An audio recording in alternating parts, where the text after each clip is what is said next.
Un événement spécial est en préparation, une naissance est attendue. Dans cette vidéo, je vous aide à concevoir le faire-part à la hauteur de ce moment. Le choix du papier peut réellement influencer l'apparence de vos faire-part. Il n'est donc pas à négliger.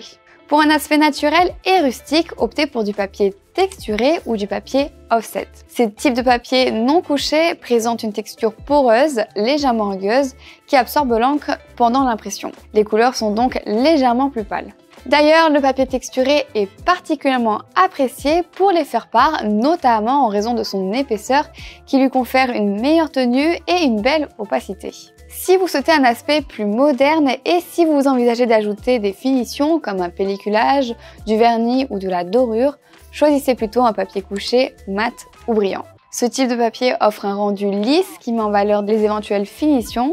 Petite note, c'est aussi le papier idéal pour mettre en valeur les photos. Pour une option respectueuse de l'environnement, le papier recyclé est votre meilleur choix. Son grain élégant et son toucher finement texturé apportent une touche de poésie et d'authenticité à vos faire-part. Quel que soit votre choix de papier, je vous conseille de ne pas descendre en dessous de 250 grammes, voire 300 grammes par mètre carré si vous souhaitez que votre faire-part tienne droit une fois en main et qu'il n'ait pas un aspect flyer.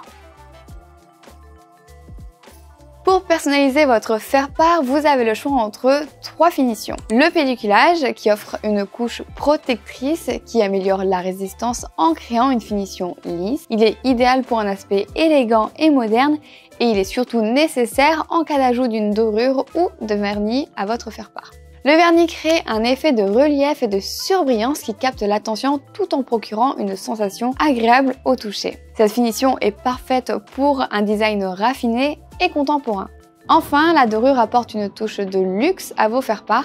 Elle consiste à ajouter des accents métalliques qui confèrent une apparence sophistiquée à votre carte. Parmi les formats les plus populaires, on retrouve le faire-part carré, un classique intemporel, simple, élégant et d'une taille pratique. Si vous avez un texte un peu plus étoffé, préférez le format rectangulaire en A5. C'est un format qui met en valeur les illustrations, les photos et les éléments de design.